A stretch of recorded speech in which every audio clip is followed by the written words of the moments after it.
फरीदकोट के पिंड डलेवाल का नौजवान इंग्लैंड तो डिपोर्ट। एयरपोर्ट से जांच दौरान फर्जी पाए गए दस्तावेज हवाई अड्डे तो ही भेजा गया वापस।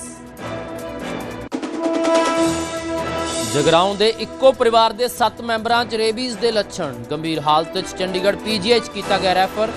साल पहला कुत्ते ने वड्ढिया सी परिवार का एक मैंबर। फरीदाबाद च मतरे प्यो ने 2 साला बच्चे का किया कतल। बेरहमी नाल मासूम नूं जमीन ते पटकिया। पत्नी दे समा ना देण कारण नाराज सी मुलजम। गुरुग्राम के घामडोज टोल प्लाजा ते फायरिंग। स्कॉर्पियो सवार ने एक तो बाद एक कड़े कई फायर। टोल फीस मंगे जाने ते भड़किया सी मुलजम। इस न्यूज हेडलाइन के प्रायोजक पतंजलि गाय का घी, माँ का भरोसा, प्यार से परोसा।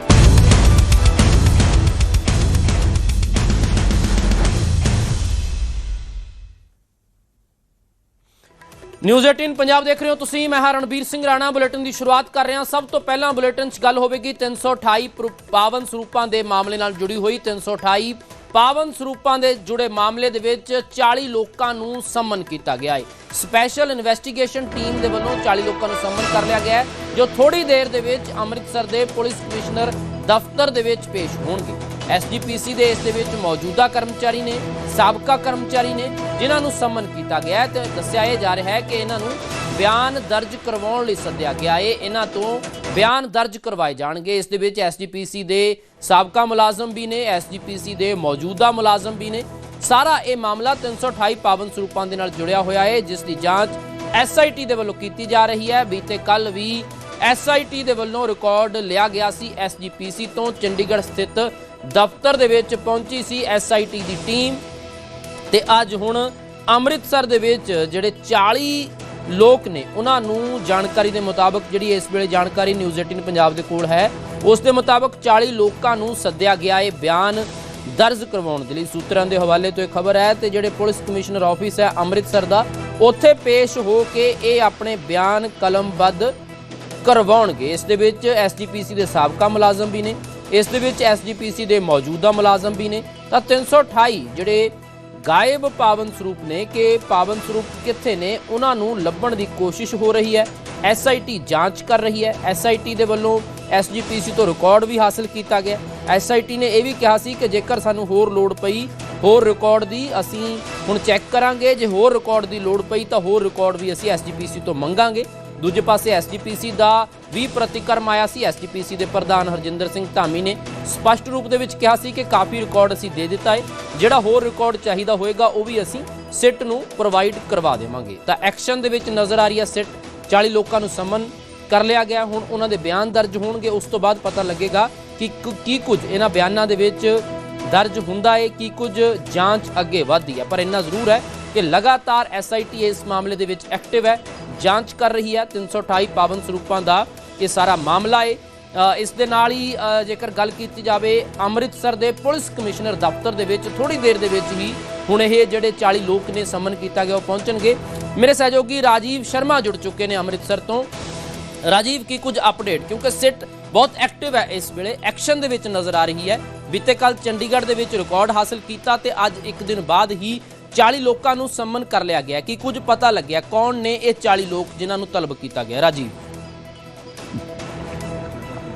देखो, जेकर गल की जाए 40 ਜਿਹੜੇ अधिकारी ने जिन्हों ਦੇ ਵਿੱਚ तत्काली कुछ ਜਿਹੜੇ मुलाजम ने और कुछ मौजूदा अधिकारियों ਨੂੰ भी तलब किया गया, यानी कि समन किया गया। और अज 12:30 बजे के आस पास जो है पुलिस कमिश्नर दफ्तर ਦੇ ਵਿੱਚ पेश होने के लिए कहा गया सी। और इस ਵੇਲੇ मैं अमृतसर के पुलिस कमिश्नर गुरप्रीत सिंह भुੱਲਰ का जो दफ्तर है उन्होंने ठीक दफ्तर के बाहर मौजूद हाँ। और 12:30 बजे के आस पास जो जानकारी मिल रही है कि SGPC के तमाम ਜਿਹੜੇ अधिकारी ने, मुलाजम ने और SGPC के ਜਿਹੜੇ वकील ने वो भी उन्होंने नाल मौजूद रहणगे। पर जेकर गल की जाए इस पूरे मामले के पिछोकड़ की, तो कई साल पुराना यह मामला है और इसनूं लैके लंबे समय के लिए एक संघर्ष किया गया, विरोध प्रदर्शन जिहड़ा सिख सद्भावना दल के वल्लों किया गया।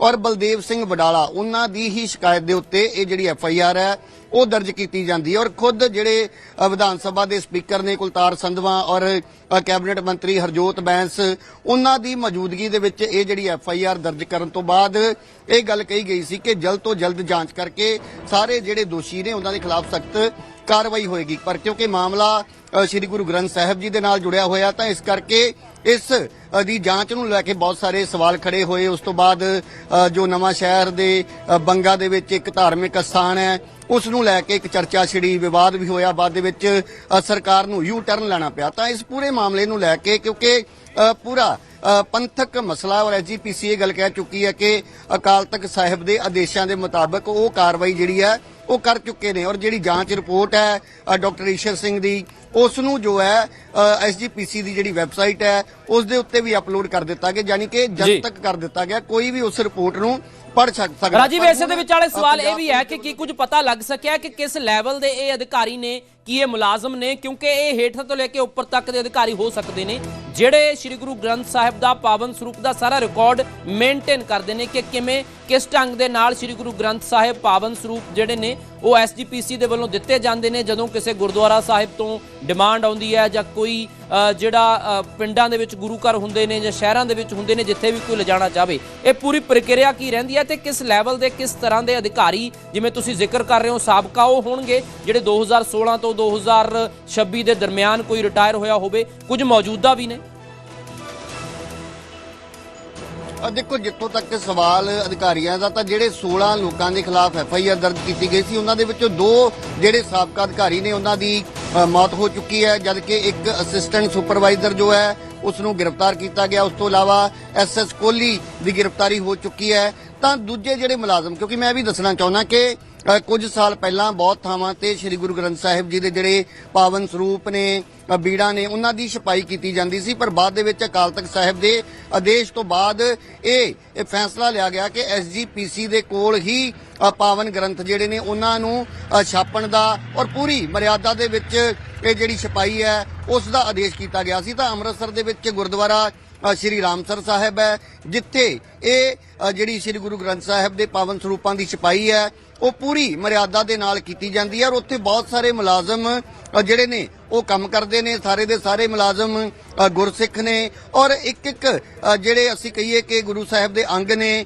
ਜਾਂ ਪੰਨਿਆਂ ਕਹਿ ਦਈਏ, ਤਾਂ ਉਹਨਾਂ ਦੀ ਜਿਹੜੀ ਛਪਾਈ ਹੈ ਉਸ ਦੇ ਵਿੱਚ ਇੱਕ ਬਰੀਕੀ ਦੇ ਨਾਲ ਜਾਂਚ ਕੀਤੀ ਜਾਂਦੀ ਹੈ ਕਿ ਕਿਸੇ ਤਰ੍ਹਾਂ ਦੀ ਕੋਈ ਅੱਖਰ ਦੇ ਵਿੱਚ ਗਲਤੀ ਨਾ ਹੋਵੇ ਔਰ ਉਸ ਦੇ ਇੱਕ ਅੰਗ ਨੂੰ, ਬਿਲਕੁਲ ਗੁਰੂ ਸਾਹਿਬ ਦੇ ਜਿਹੜੇ ਅੰਗਾਂ ਨੂੰ ਬੜੀ ਮਰਿਆਦਾ ਦੇ ਨਾਲ ਜੋ ਹੈ ਉਹ ਪਹਿਲਾਂ ਸੰਪੂਰਨ ਕੀਤਾ ਜਾਂਦਾ ਹੈ। ਬਾਅਦ ਦੇ ਵਿੱਚ ਉਸ ਦੀ ਪੂਰੀ ਕਿਸ ਤਰੀਕੇ ਦੇ ਨਾਲ ਅੱਗੇ ਜੇਕਰ ਕੋਈ ਡਿਮਾਂਡ ਕੀਤੀ ਜਾਂਦੀ ਹੈ ਕਿਸੇ ਗੁਰੂ ਘਰ ਵੱਲੋਂ ਕਿ ਅਸੀਂ ਉੱਥੇ ਗੁਰੂ ਸਾਹਿਬ ਦਾ ਪ੍ਰਕਾਸ਼ ਕਰਨਾ ਚਾਹੁੰਦੇ ਹਾਂ ਤਾਂ ਉਹਦੇ ਲਈ ਵੀ ਇੱਕ ਪ੍ਰਕਿਰਿਆ ਹੁੰਦੀ ਹੈ। ਤਾਂ ਜੇਕਰ ਮੈਂ ਉੱਥੇ ਮੁਲਾਜ਼ਮਾਂ ਦੀ ਗੱਲ ਕਰਾਂ ਤਾਂ ਸੈਂਕੜੇ ਦੀ ਤਾਦਾਦ ਦੇ ਵਿੱਚ ਉੱਥੇ ਮੁਲਾਜ਼ਮ ਜਿਹੜੇ ਨੇ ਹਰ ਰੋਜ਼ ਆਪਣੀ ਡਿਊਟੀ ਕਰਦੇ ਨੇ। ਪਰ ਕਿਉਂਕਿ ਜਿਨ੍ਹਾਂ ਦੀ ਜ਼ਿੰਮੇਵਾਰੀ ਬਣਦੀ ਹੈ, ਜਦੋਂ ਸਰੂਪ ਲੈਣ ਲਈ ਕਿਸੇ ਨੇ ਅਰਜ਼ੀ ਦਿੱਤੀ ਉਸ ਤੋਂ ਬਾਅਦ ਉੱਥੇ ਜਾ ਕੇ ਇੱਕ ਟੀਮ ਜਾਂਚ ਕਰਦੀ ਹੈ ਕਿ ਜਿਸ ਜਗ੍ਹਾ ਦੇ ਉੱਤੇ ਗੁਰੂ ਸਾਹਿਬ ਦਾ ਪ੍ਰਕਾਸ਼ ਕਰਨਾ ਹੈ ਕੀ ਉੱਥੇ ਜਿਹੜੀ ਪ੍ਰੋਪਰ ਮਰਿਆਦਾ ਹੈ ਉਹ ਹੋ ਰਹੀ ਹੈ ਕਿ ਉੱਥੇ ਗੁਰੂ ਸਾਹਿਬ ਬਿਲਕੁਲ ਰਾਜੀਵ, ਠੀਕ ਹੈ, ਇਹ ਪ੍ਰਕਿਰਿਆ ਰਹਿੰਦੀ ਹੈ। ਇੱਕ ਲਾਸਟ ਸਵਾਲ ਹੈ, ਫਿਰ ਤੁਹਾਡੇ ਕੋਲ ਅਸੀਂ ਦੁਬਾਰਾ ਵੀ ਆਵਾਂਗੇ ਕਿਉਂਕਿ ਹਾਲੇ ਥੋੜਾ ਜਿਹਾ ਸਮਾਂ ਹੋਰ ਲੱਗਣਾ ਹੈ ਕਿਉਂਕਿ ਗਿਣਤੀ 40 ਹੈ। ਇੱਕ ਤਾਂ ਇਹ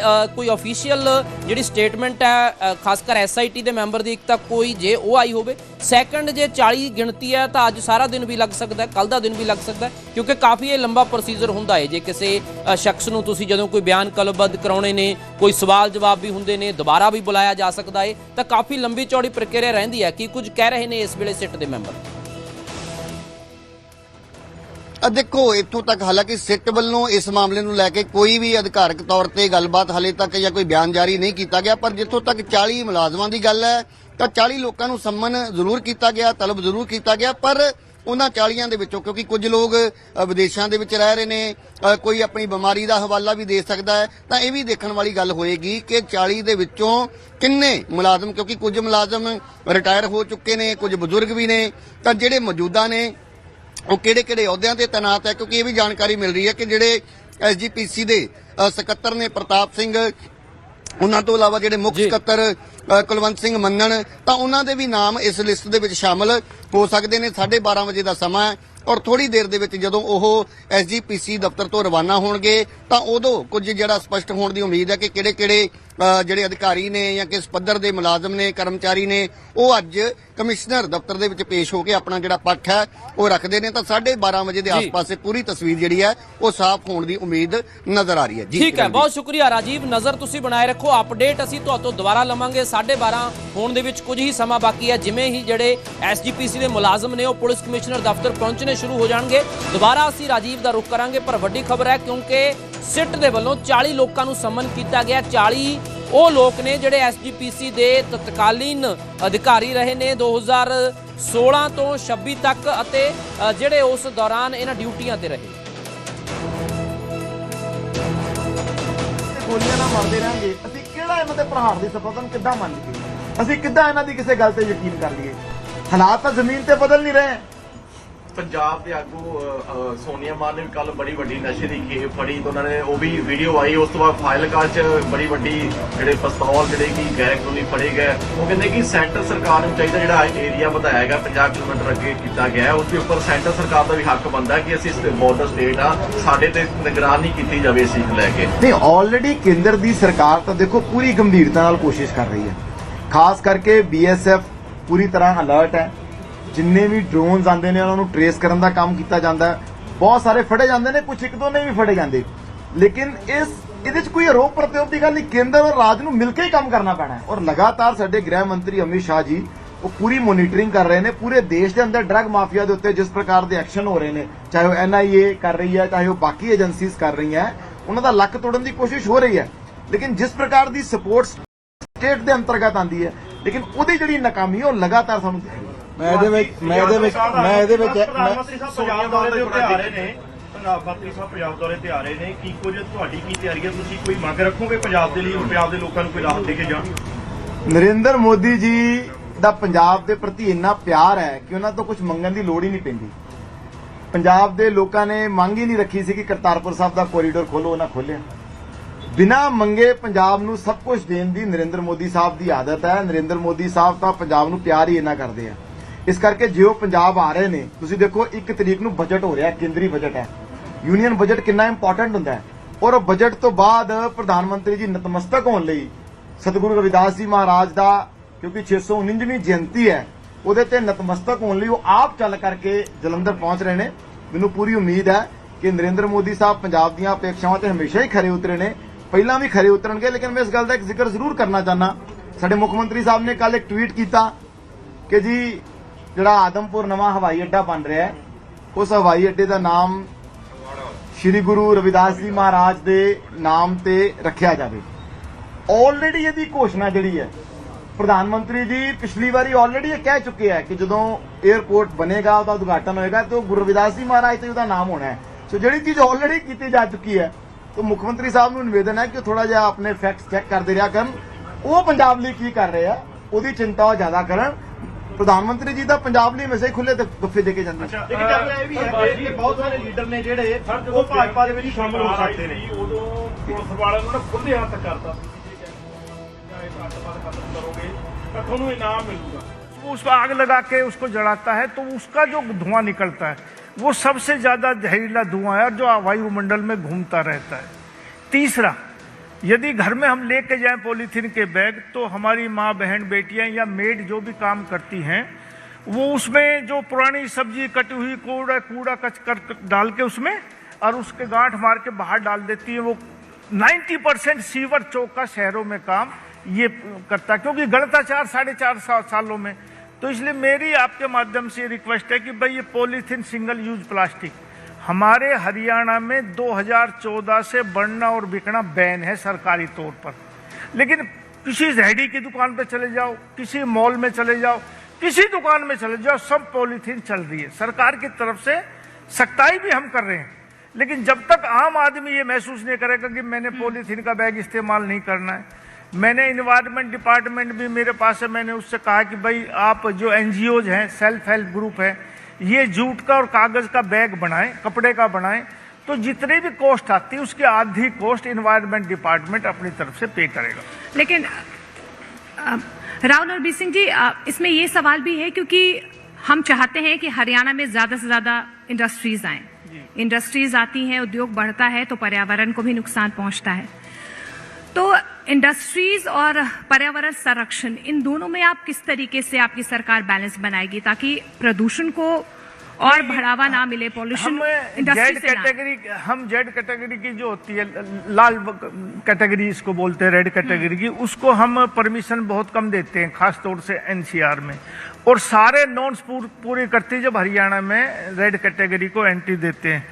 और जहां तक रोजगार का सवाल है, इंडस्ट्री से रोजगार मिलता है। मेरा ये आकलन है कि एक जमाना था जब देश आजाद हुआ तो देश में खाने की आपूर्ति नहीं हो पाती थी, जितने लोग थे उतना हम अनाज पैदा नहीं कर पाते थे, हम विदेशों से अनाज मंगवाते थे। बहुत से लोग उस टाइम याद होगा कि नहीं को, ऑस्ट्रेलिया और अमेरिका से गेहूं आता था। आहिस्ता आहिस्ता किसानों ने, जमींदारों ने इनकी धरती को चीर कर इतना पैदा किया कि आज हम अपना भरपेट पालन पोषण कर सकते हैं। लेकिन मोदी जी ने नारा दिया 2047 में विकसित राष्ट्र हो। तो मेरी ये परिकल्पना है कि विकसित राष्ट्र सिर्फ किसानों के जरिए नहीं हो सकता जब तक उद्योग नहीं पनपेंगे। और दुनिया में आप किसी भी मुल्क को देख लो, छोटे से बड़ा कोई भी कंट्री हो, वो तरक्की उसने विकसित राष्ट्र वो तभी बना जब इंडस्ट्री पनपी है। तो मेरा ये ध्येय है कि भाई इंडस्ट्री पनपे, हमारा हर आदमी को काम मिले, और तब जाके हम कह सकते हैं कि 2047 में भारत विकसित राष्ट्र बन पाएगा। अभी हमने जापान दौरा किया था, मैं और मुख्यमंत्री जी गए थे, वहाँ से भी निवेश हम लेकर आए हैं। और अभी हमने एक इंडस्ट्रियल समिट करना है अक्टूबर के अंदर।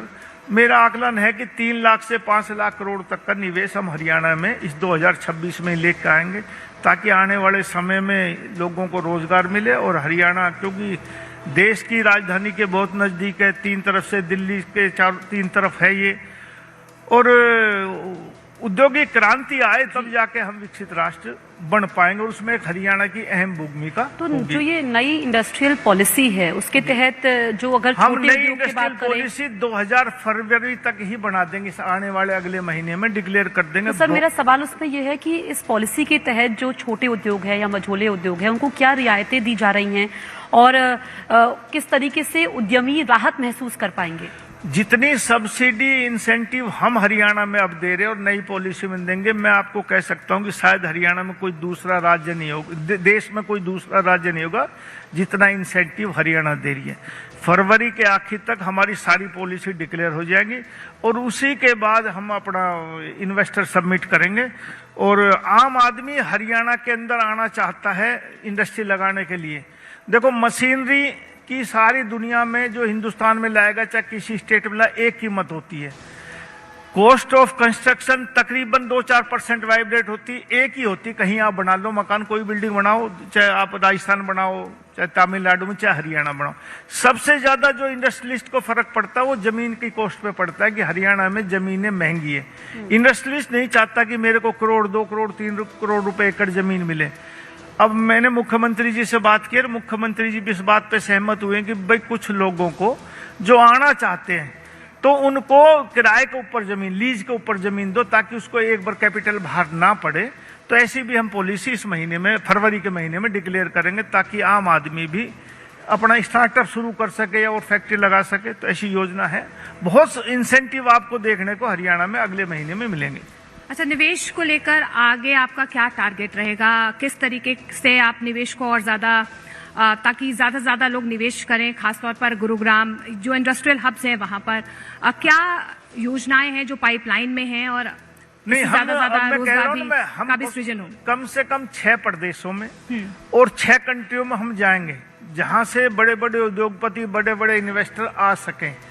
और हर लोग दिल्ली में आना, दिल्ली के आसपास आना चाहते हैं। बहुत लोग मिलते हुए, टेलीफोनिक भी वार्ता होती है। शायद आज भी मेरी 1-2 दिल्ली में मीटिंग, अब आपके बाद मैं दिल्ली जाऊंगा। तो उम्मीद है कि लोग आ रहे हैं, और जब उनको जमीन हम सस्ती दो, हम 10 IMT, हमारा संकल्प पत्र में घोषणा थी कि हमारी सरकार आएगी अब की बार तो हम 10 IMT घोषित करेंगे। 6 हमने घोषित कर दी, 4 और बनानी है। ई भूमि पोर्टल पे हमने जमीन मांगी है और बहुत सी जमीनें आ भी गई हैं, तो लोगों को हम जमीन उपलब्ध करा रहे हैं। तो ऐसे 10 IMT हरियाणा में बनेंगी, लोगों को रोजगार मिलेगा, हरियाणापन पे। सर, उद्योग बढ़ने के साथ ही प्रदूषण भी बढ़ता है, तो नहीं, हम रेड इंडस्ट्रियल कैटेगरी डेवलपमेंट और पर्यावरण संरक्षण का बैलेंस आप कैसे बनाएंगे, हाँ, बताइए। मैं कहता हूँ रेड कैटेगरी की हम इंडस्ट्री को परमिशन नहीं देते। ऐसी बहुत सी इंडस्ट्री हैं जो पोल्यूशन कम करती हैं। जहां तक इन्वायरमेंट डिपार्टमेंट का है, वो इक्विपमेंट लगाते हैं, उसकी चेकिंग भी करते हैं कि भाई ये कितना पोल्यूशन छोड़ रही है, और उसके चालान भी करते हैं। इतना नहीं है कि भाई हर जगह मतलब आपको पोल्यूशन नजर आएगा, लेकिन एनसीआर में मानता हूं कि वहां पोल्यूशन है और उसको दूर करने की हमारी दिल्ली सरकार से बातचीत चलती है, दिल्ली गवर्नमेंट से भी, सेंट्रल गवर्नमेंट से भी।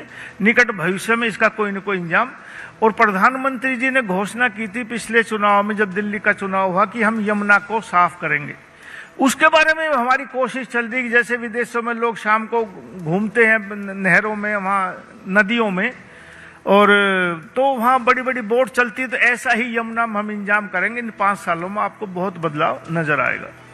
एक खनन माफियाओं को लेकर विपक्ष अक्सर सवाल उठाता है, सरकार की कार्यशैली को लेकर या उनकी इच्छा शक्ति को लेकर। अरावली को लेकर भी रणदीप सिंह सुरजेवाला ने सवाल उठाए कि जो खनन माफिया हैं वो अरावली को नष्ट कर रहे हैं, सरकारी खजाने को नुकसान पहुंचाया जा रहा है, पर्यावरण को नुकसान पहुंचाया जा रहा है।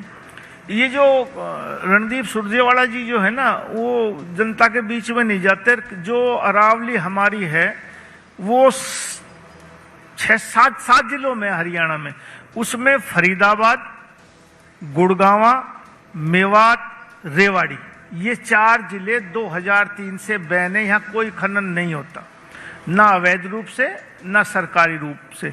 महेंद्रगढ़, दादरी और भिवानी में सरकारी तौर पर खनन का ऑक्शन किया गया, वहां खनन चलती है। तो ये कहना कि हम खनन माफियाओं को करते हैं, उनका काम अपोजिशन का है कि सरकार को किसी न किसी रूप में आप क्रिटिसाइज करो। तो मैं ये कह सकता हूं कि हमारे इन क्षेत्रों में खनन नहीं है, वो गलत कहते हैं बिल्कुल। ठीक है, ये वोट चोरी का मुद्दा भी लगातार उठता है। विपक्ष की हम बात करें, खासकर राहुल गांधी ने इस मुद्दे को कई बार उठाया और ये कहा कि जो 2024 का हरियाणा विधानसभा चुनाव था, इसमें 25 लाख फर्जी वोटर्स के आरोप लगाए, डुप्लीकेसी के आरोप लगाए, और ये मुद्दा अभी भी उठता रहा है। वोट चोरी कौन करेगा, पहले तो ये बताओ। सरकार करेगी, यही है ना मुद्दा। यदि वोट चोरी हम हरियाणा में करते तो सबसे पहले प्रधानमंत्री जी वोट चोरी करते और देश में हमारी पूर्ण बहुमत की सरकार बनती। हम 303 से 240 पे आ गए, तो सबसे बड़ी ताकत तो देश में प्रधानमंत्री होता है। हम अल्पमत में क्यों आते?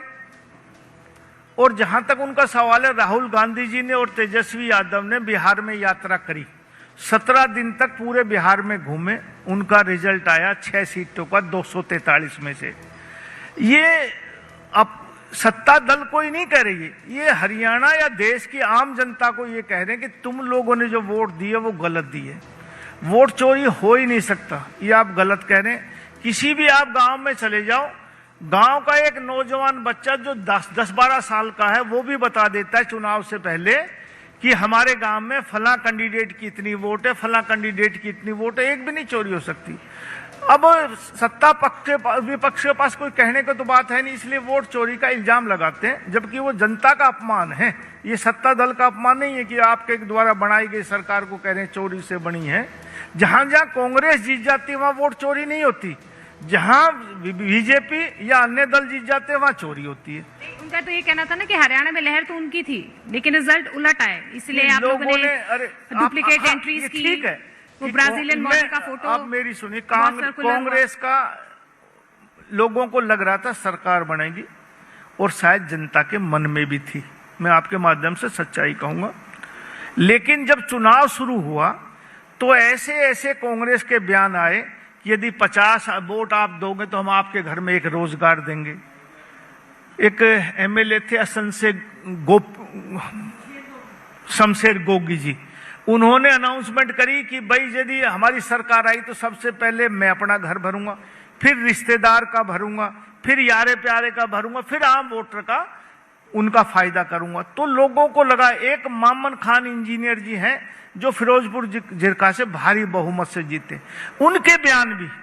और फिर आम लोगों को ये लगा कि जब ये नौकरी जो मनोहर लाल जी ने शुरू की थी कि योग्यता के आधार पर दे, उसका बिल्कुल बंटाधार कर देंगे, ये तो अपने आदमियों को देंगे। तो एकदम 5-7 दिन में आखिरी में ये बदलाव आया, वो देखते ही रह गए, लोगों ने बदलाव कर दी। ठीक है। अच्छा, अग्रवाल की राजनीति में अगर हम देखें तो आपके और राव इंद्रजीत सिंह के बीच मतभेद की खबरें आती रहती हैं, तो क्या ये वैचारिक मतभेद है या वर्चस्व की लड़ाई? नहीं, ऐसा होता है कि कभी कभी किसी किसी चीज पर मतभेद हो जाते हैं। ये परिवार में भी हो जाते हैं, पार्टियों में नहीं। आप देखोगे एक घर में यदि 5-7 आदमी है तो सब एक विचार के नहीं हो सकते।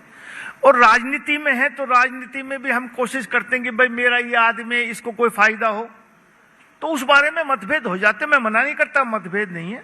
और राजनीति में अपना वर्चस्व हर आदमी रखने की कोशिश करता है, तो वो भी करते हैं, मैं भी करता हूं, थोड़ी बहुत अनबन हो जाती है। लेकिन जब पार्टी कोई फैसला करती है तो दोनों बाध्य हैं उस बात को मानने के लिए। ये इसलिए क्योंकि हाल ही में आपने कहा था कि आपने जो है राव इंद्रजीत सिंह जी को चुनाव जितवाया है, फिर उनका भी जवाब आया, उन्होंने कहा कि मैं भी कुछ दिनों में कुछ बातों का खुलासा करूंगा। नहीं, मैंने कहा नहीं, मैंने ये नहीं कहा था, आप गलत करें। मैंने कहा जितवाया नहीं, मैंने कहा मैं मदद ना करता तो शायद वो चुनाव ना जीते, इतनी बात हुई थी। तो उन्होंने कहा कि मैंने 2014 में नरवीर सिंह को हराया। तो मैंने कहा भाई मेरा तो राजनीतिक जीवन ही 1987 में राव इंद्रजीत को हरा के हुआ था, इतनी बात हुई। वो बात खत्म होगी, पार्टी लेवल में बात होगी, हमने अब कोई ऐसा मुद्दा नहीं रहा।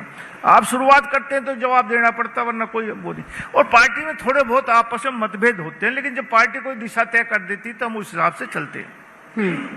ठीक है। हरियाणा को वीरों की भूमि कहा जाता है, और अर्धसैनिक बल, जो पूर्व अर्धसैनिक बल है, यहाँ पर सैनिकों के परिवारों के लिए कोई नई योजना जो पाइपलाइन में हो?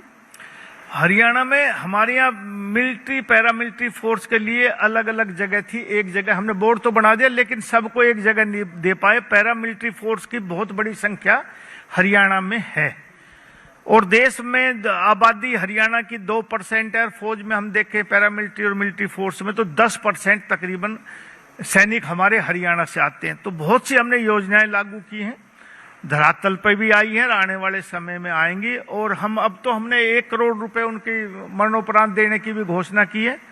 और जो हमारे अब ये नए वीर सैनिक, ये अग्निवीर योजना है, अग्निवीर से जो रिटायर होकर इस 2026 के आखिर तक आएंगे, क्योंकि 4 साल तक उनकी काम है, 4 साल के बाद आएंगे, तो उनको भी समायोजित करने का काम किया कि सरकार उनको किसी न किसी डिपार्टमेंट में, जैसे फॉरेस्ट गार्ड है, पुलिस है, और भी जो कोई फोर्स के काम है, उनमें हरियाणा सरकार उनको समाहित करेगी। राव नरवीर जी, आपसे मेरा ये आखिरी सवाल है। हरियाणा को आप विकसित भारत के विजन में किस तरीके से देखते हैं, और इंडस्ट्रीज के इन्वेस्टमेंट को लेकर खासतौर पर हरियाणा के परिवेश में अगर मैं पूछूं तो क्या आपका 2 से 3 सालों में आगे का रोड मैप है? मैं कहता रहा हूं, किसी भी देश की तरक्की के लिए और किसी भी देश को विकसित राष्ट्र बनाने के लिए उद्योगों का पनपना बहुत जरूरी है। आप देखेंगे छोटे छोटे मुल्क कितने तरक्की कर गए। अमेरिका कोई किसानी पे पैदा नहीं है, वो ताकतवर नहीं है, वो सिर्फ टेक्नोलॉजी के आधार पे हथियार बना के दुनिया को लड़ाता है और देश दुनिया पे हुकूमत करता है। तो हमारे भी यहाँ जब टेक्नोलॉजी आधारित अच्छे इक्विपमेंट आएंगे, अच्छी मशीनरी आएंगी, अच्छे उद्योग आएंगे, तो जो मोदी जी का सपना है 2047 का विकसित राष्ट्र बने, उसमें उद्योगों का पनपना बहुत जरूरी है। और हरियाणा भी उसमें एक अग्रणीय भूमिका निभाएगा। आने वाले समय में आपको बहुत सी ऐसी योजनाएं दिखेंगी जो और स्टेटों में नहीं है। और माननीय मुख्यमंत्री जी की भी ये सोच है। और आपने देखा होगा कि 2025-26 के बजट से पहले हमारा हरियाणा का उद्योग का बजट था 800 करोड़, और नायब सैनी जी ने 2025-26 के बजट में उसको 125% बढ़ाकर 1800 कुछ करोड़ रुपए किया।